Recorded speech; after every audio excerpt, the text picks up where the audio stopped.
I didn't get mine in there. Yo, don't you just like his voice though? Yeah. That gonna make me blush when you get started. I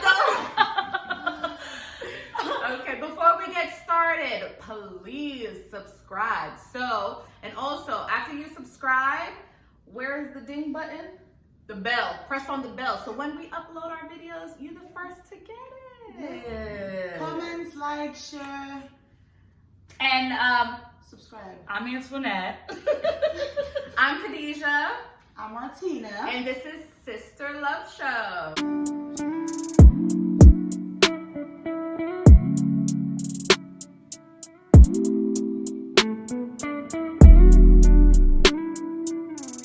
We have a special guest. This is 𝐶H. Hi everybody, how are you Welcome everyone? to Ooh, the ladies, Sister ladies, Love ladies. Show. He's actually really cute in person. Here we go.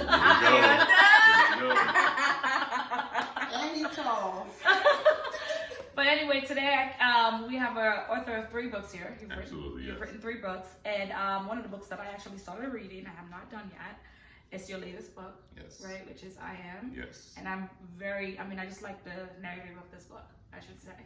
But anyway, tell us about yourself and what inspired you to write. Okay, well, originally I was born in Philadelphia, Southwest Philadelphia to be more specific.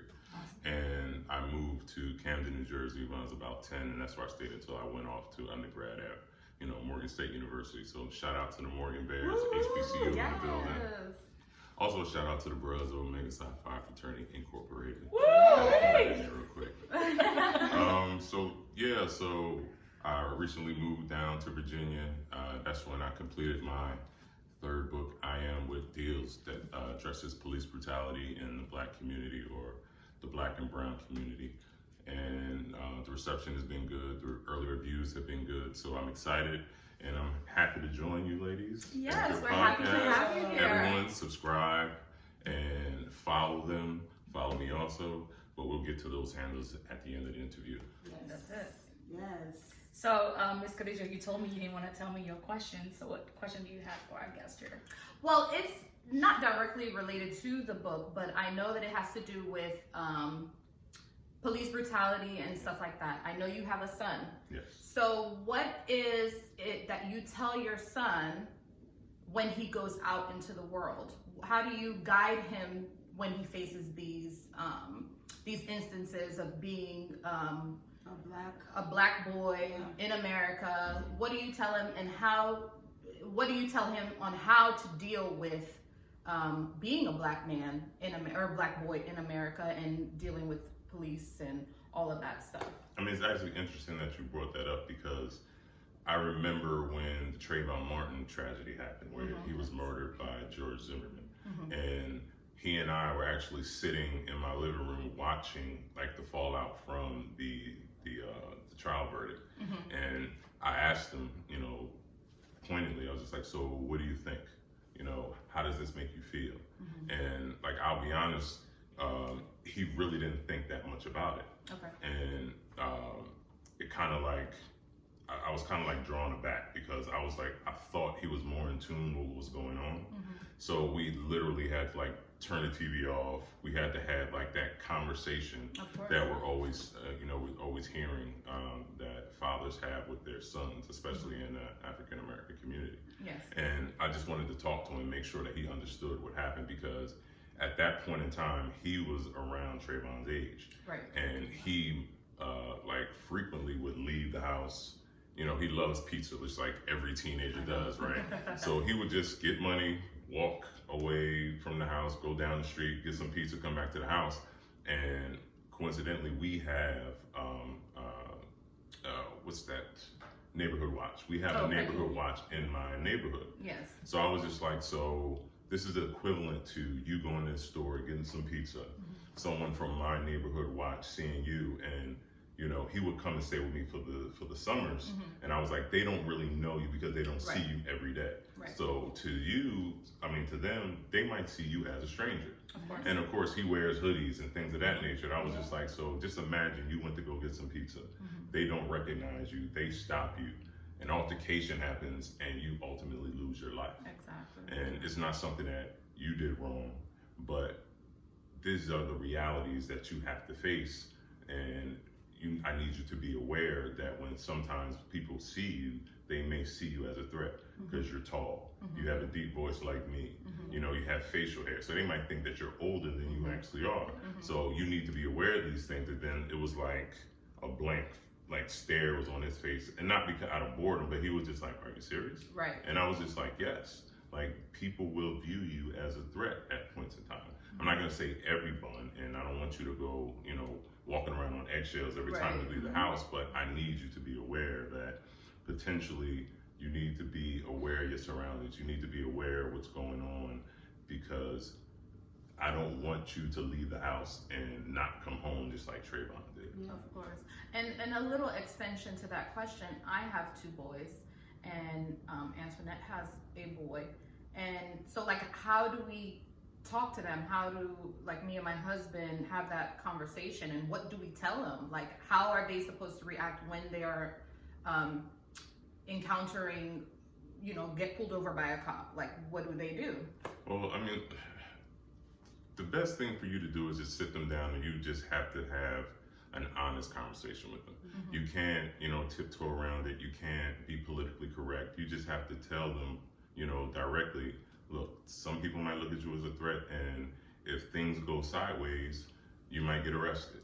You might lose your life. You might get hurt. You know, you might have to reach out to me to save you from an instance that you don't anticipate happening. But as far as, like, the police are concerned, I mean, I have the same conversation with them, that, you know, pull over, be courteous, even though technically you shouldn't have to Do the extra. be extra or kiss a cop's ass. At the end of the day, you're gonna come home. And the last thing I want is that someone from the police department calling me that we had an issue with your son, he's in the hospital, or worst case scenario, he's dead. Exactly. So you teach them these things, and it kind of like, it gives you like this wicked feeling in your stomach that you have to do that. But ultimately that's, you know, the society that we live in. Yes. So just be direct, be pointed, and say, hey, these are the threats that are facing you as a young Black man, and ultimately it's going to follow you into adulthood. And I just need you to be aware of it. And at the end of the day, your job is to come home safely. Now, the other side of it is that, and it also comes out in the book, I'm not one of these people who are like, you know,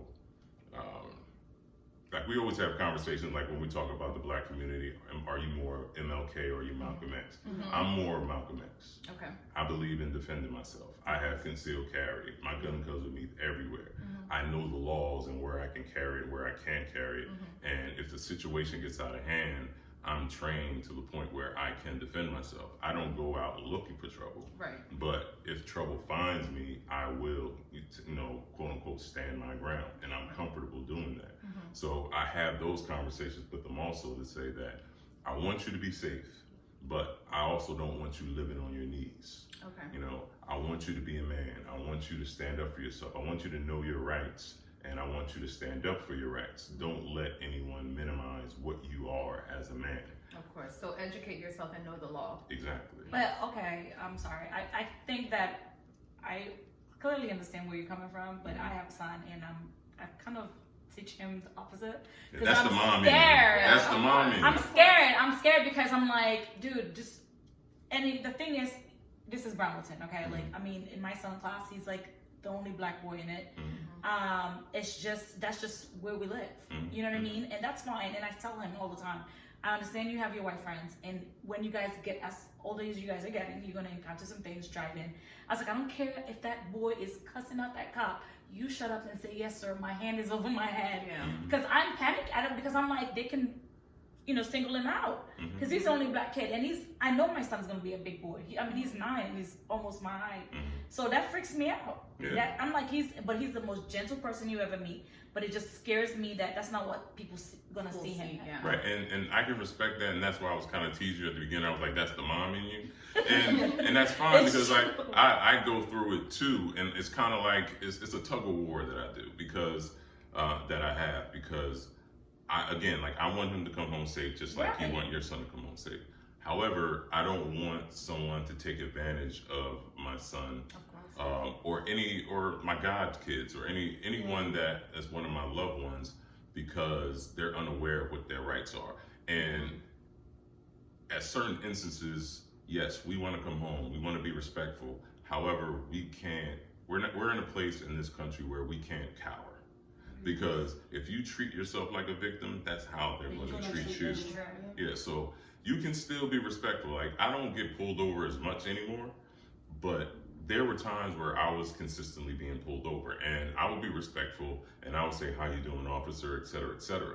However, if an officer tried to violate my rights, I have no problem saying, "Officer, X, Y, I'm not going to do that for these reasons, and you're violating my rights, and I'm willing to deal with the consequences of that decision." Again, like, you take calculated risks when you have to, not just in these instances, just in life. You know, you take the time and a place. Right, you take risks with your career, you take risks with life in general. So I'm going to be respectful. However, if you give me a certain type of energy, I'm going to be a conductor. If you treat me with respect, I'm going to treat you with respect. But if you give me shit, I'm going to give you shit. Right.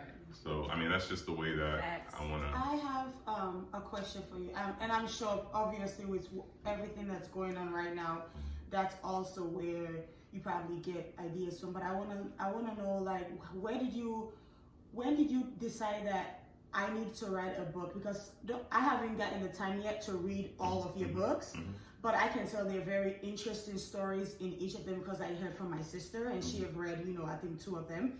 So I want to know, what gave you that inspiration that, this is something, again, with everything that's going on, and that's obviously something you'd be like, okay, this is something I feel like it's becoming very serious. So people have different ways of doing when it comes to police brutality and just killing and the Black community. What was your inspiration for you to say, I want to write a book about this stuff? Like, well, what happened was that, like, if you guys remember about 2 years ago, like, the media was focusing on and bringing to light a lot of police shootings, especially when they were dealing with citizens who were unarmed. Yes. And it almost seemed like every week, multiple times a week, someone different who was unarmed was dying. Yeah. And it was the same narrative. They were unarmed, they were being compliant, they were listening to the officer, but the officer, for whatever reason, it got out of control. And I was getting angry. And like you were saying, like, we live in Bremerton, I live in Ashburn. This is Loudoun County. There's really no crime in Loudoun County. So I was saying to myself, if I'm getting angry, if I have a nice career, if I'm college educated, I'm quote unquote, like, if you look on a bank brochure of a Black family, I'm that guy. I'm that non-threatening Black guy that's in the brochure. So, but I was like, if I was feeling a certain type of way, if I was getting angry, I could just only imagine what everybody else was, how they were feeling. And on top of that, I would say about 10, 11 years ago, I had a cousin who died as a result of police shooting. And he was unarmed. It was the same, thank you, I appreciate that. And it was the same thing, he was unarmed, the police said he wasn't complying, and the cop was trigger happy. And the cop was and I'm not just saying that for everyone out there, I'm not picking on the police, like, he was literally trigger happy. The cop was so trigger happy, and I'm looking at you guys on purpose, he shot his own partner twice. So, like, the point that I wanted to make with this book and writing this book was that we just have to have a honest conversation with ourselves, not just in our community, across all communities, because we have to accept the fact that even though the majority of police are good cops and they hope that they go to work and they never have to draw their weapon, we have to accept the fact that there are certain police who have bigoted ideologies and racist ideologies that they harbor, and they're responsible for policing in our community. And they're exercising those bigoted ideologies in their workplace. And as a result, we're being arrested at a disproportionate rate. We're being brutalized at a disproportionate rate. We're being murdered at a disproportionate rate. And I use that word murdered purposely. They're not shootings.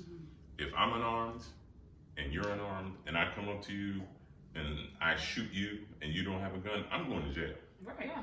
But police, they get a pass. Mhm. They get the benefit of the doubt, and that shouldn't be the case. No. Okay, so So please, can you give us a little background of this book? Can I show Sure. the? Aha. So just let us know a little bit of what it's about. Well, in the story follows an affluent African American couple. Sandy is a surgeon. She's married to a police sergeant, 𝐒𝐤𝐬𝐧, and they have that stereotypical, they're living the American dream. Yes. They're both doing well in their careers, in their lives, they're in love, and ultimately they lose a godchild to a police shooting, and that just sets off a trail of events that basically affect their marriage, and part of the story that the reason why I wrote this story also is that I wanted to show that a lot of times we focus on the person who is shot or who is being brutalized, Right. but it also affects the people around them. It affects their friends. It affects their family. So in this story, I purposely made the person who was murdered their godchild. Okay. And it affects their relationship. It affects their marriage. It affects how they live their life going forward, and not just them, their community. But in this story, stereotypically, when something like this happens in real life, in our community, we hope that there's, charges. We hope that there's a trial. We hope that there's a conviction. But 9 times out of 10, it doesn't happen. So in this story, I made the community who's being brutalized draw their line in the sand and decide to fight back against the police officers who are brutalizing them. I do have 2 questions for you. Yes. Why did you have to make Sandy was the one that operate on her godson? I was like, why do you have to do that? Because I knew, because you only have a certain amount of time to grab the reader, and I was just like, yeah, like this will pull at people's heartstrings. It really did. I was like, no, you didn't. And like I've had people just like, you made me cry in the first chapter. I was like, good, I want to, because now you want to see what happens afterwards. And another question: when it comes to community, I feel like I've only read 2 chapters, you guys, and I'm hooked.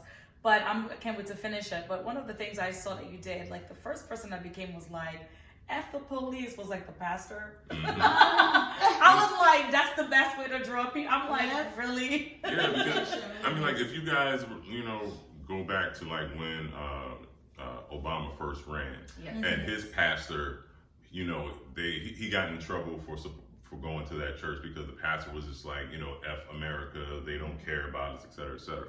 So we can have this, this idea that, our spiritual leaders are always,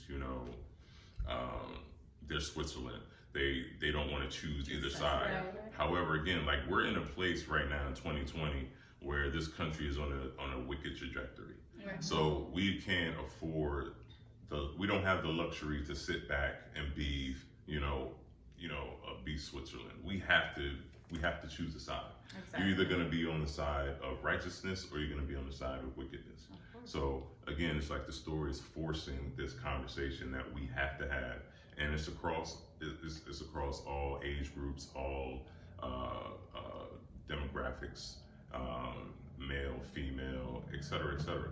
So it's on purpose, and I'm glad that you like it so far. And I think it's actually a good thing to see somebody writing about stuff like this, because I don't have kids, but I have nephews, and I have brothers. I have men in my life that I tell my brother, and this is something that we see now, they're doing it in movies, they're seeing it, it's happening in real life. And I always tell my brother, every time I go, I say, be careful. Because you don't know what is out there, what you can meet. Even for myself as a woman, you can always, like, if it's one thing, anybody that knows me in a car is when if a cop pull, I'm like, oh God, please, I'll be panicking. Your and heart they're just rate like, it's starts to okay, go up. just calm down. As soon as you know you're good, you're not doing anything, put your hand on the dashboard when they say take something out or whatever. But it gives me this anxiety, to see stuff like that happen, and it's scary to see that you don't know if we have brothers and sons and uncle, fathers out there. Even girls that, are not. yes. Girls are We not even either. us were not Sandra safe. Bland lost her life. Yeah, when she passed away, you know. I was No, she scared didn't to- pass away. She was killed. I know. I just wanted She was to, you know, I killed. was trying to use it like We that. have to have this All right, honest we have to conversation. have Okay, this when she was honest killed, conversation. She was I killed. remember calling my job and I was literally scared to drive. And I know it's never happened to me personally. I've been pulled over before and the cops have been really great. Like, not every cop is bad. Yeah. But I know that I have cops as friends. But I know, like, I was personally scared. Yeah. Like, I was like, oh my God, like, I don't want to be in this road. I can work from home, please. Because I just was not, at that time I was living in Manassas, I was just not in the mood to drive. I was really freaked out. And I think even though it hasn't really happened to you personally, you know, you haven't encountered any bad cops, but all the stories you're hearing really freaks you It's out. scary because it's And like, I'm it gonna scares go me. out, what am I gonna see? What am I gonna? You don't even have to go Yeah. out. Yeah, You because can you be in can your sit in your house. house. I know. Exactly. Yeah. You Like know? we just had a case where the Yeah. cop Came came into- into the wrong apartment and shot someone Yep. Yes. Right. and got off. Yep. So I'm just like, Yeah. what else do we have to do? So like we're at this point where we just can't You're not even safe in we your can't own home. we can't tiptoe around it anymore. Yeah. The You're police right. are out of control. Yeah. Let me rephrase. Some of the police are out of control, Yeah. and they need to get their badges taken away, and they need to be prosecuted. They need to do time, and that's Like the that's rest of the us. situation. And sometimes it's sad to see the way they handle it because it's like you could have handled that another way, but you can tell sometimes the way some of these cops handle some of these our black men And or brown. women, And brown, And yes, children. and children. The way it's like if you have a child or you have somebody that's, how would you feel if that person is with you? Well, it's something maybe you can just talk to the person. You can just have a conversation. I'm sure at that point they already know what's going to happen. Just talk to them. But sometimes, you know, you see them beating and hitting and talk about they have a weapon and you just, I feel like the use of gun is so much, I feel like they take it some of them take it as a way to just, Trigger happy. Yeah. Oh, That's sorry. it. I felt like I felt, what is the word I Yeah, want to they use? have a perception. Yeah, of like I being- felt like my life was in danger. I Danger. felt, How? yeah. How? You didn't see you didn't see nothing. You even didn't give me maybe that person the time to realize. I just think that's the excuse that they use. It How is. my life was in Which danger. is, How is your yes. life How is danger? your When life the in person- danger? Did you guys hear about the cop in Maryland that Exactly. shot that guy? The guy was already in the back seat. No, I didn't hear about that. Yeah, you didn't hear this is recent. So they charge him, but they charge without like a couple of days, and the police never do that. They know he was wrong. The guy was already in the back seat of his car, Handcuffed. and he shot him. Yeah, so But like this was in Maryland less than a month ago. I read this, and I was like, what? And it was on the news. They were like, they went and they arrested him right there because there was no explanation. There's nothing that. there's no way you can justify Yeah, there's that. no way you That can because justify he was that. definitely And it's a lot of situations where Like you that. like it defies common sense and logic. I should not be shot sitting in my living In room my eating living ice cream. room. Yeah, that's all. And I mean, like, that is- and that even is- like, I followed the trial. She had multiple opportunities where she could have handled that situation Why did she differently taser him? because She was a like, trained force. I'm just gonna be honest with you. Uh-huh. And like I have conversations with people who are law enforcement that are my friends, who are my close friends. It's their training. When they're in the academy, like us civilians, we're like, well, why don't you shoot them in the leg? Why don't you shoot them in the arm? Yeah, right. They're not trained Yeah. to do that. So they're trained to Because- kill. to kill.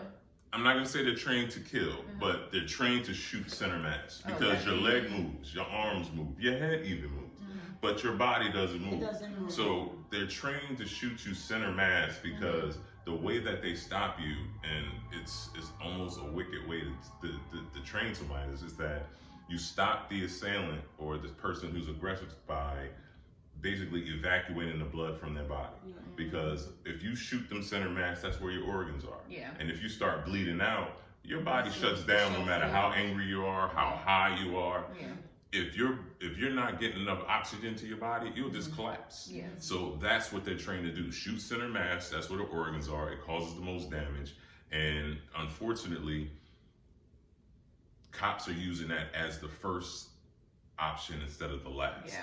Because That's- they're trained to do it last. Yeah, But that's now what they're makes just sense. like, okay, well, I'm just going to Yeah. shoot first. Right. Yeah. And That's ultimately, what's too many people are losing their lives because of it. Yes. Yeah. So, thank you for that explanation, but I want you to tell me a little bit about your other books. Okay. Just to give readers, to give options. Okay, well, so The End Justifies the Means. This is my first book. I wrote this 15 years ago. This story is based out of Philadelphia and Camden, New Jersey. And all my stories have two main characters because I want you to have multiple storylines to follow, and I want to bombard you with a lot of action to make it basically a page turner. Yeah. So in this story, in The End Justifies the Means, there's two cousins. One is younger, his name is Jalen. He also has an older cousin who is more like a father figure for him. And the story follows them and the choices that they make and how those choices take them in two different directions. But ultimately, they're family, so they need one another to get through certain trials and tribulations in their life. So the story is about, you know, family. It's about the choices that we make and how those choices affect our lives. Okay, then my second book, The Devil's Whisper. I It's, know. a lot of people think it's like a thriller or a horror, like Stephen King is actually not. But also with this story, like imagine all the major crimes against humanity did not happen. So slavery didn't happen, the Holocaust didn't happen, World Wars I and II didn't happen. So essentially in this story, I create a world where we've come to a place of global world peace. However, there's still a minority of criminals who want to rebel against that. So society decides to exile them to a prison city in Australia, and that's where the story begins, following these two exiled criminals who've been exiled to the prison city, what they have to do to survive in that type of environment. And it's the first book of a trilogy, so it's two more stories coming after that. Oh, okay. All right. Well, we really appreciate you coming and talking to us about these important. No problem. Please, you're always welcome. Oh, by the way, so you were nervous? What? Because you seem to have a lot to talk about today. I sure did. I can't compare. Y'all, she was nervous. No, they were all good questions. They were all good questions. Thank you. So you can, if you want, you can let the where to follow you and where to buy your social books, medias and your books. So my website is www.𝐻Moore.com, just like my writing name, Th Moore. So www.𝐻Moore.com. On Twitter, Facebook, and Instagram, it's all the same handle. Th Moore Novels with the S at the end. Yes, follow me, please. Follow him, buy the books if you can. You won't regret it, you guys. It's really good. They're really great books. And they're on Amazon too. So Amazon. I have Kindle available on Amazon. I have audiobook. If you don't have time to read, I'll read it to you. If you prefer digital, you have Kindle and you have paperback. Ladies, and ladies, I'll ask my puppy going to go back and see if I can get a refund and get the audio one. Oh. I'll send you the file just for having me on the show. Oh. Is there anything else that you would like to share with the guests Share with the viewers. Well, number one, I want to thank the ladies for having me on this show. Make sure you subscribe. Make sure you follow them on social media. I follow them just like you should. Follow me on social media, Th Moore Novels, on Instagram, on Twitter, and on Facebook. I even have a Facebook group called the Th Moore Forum, so feel free to join that. Visit www.thmoore.com, go to amazon.com, and all 3 books are available.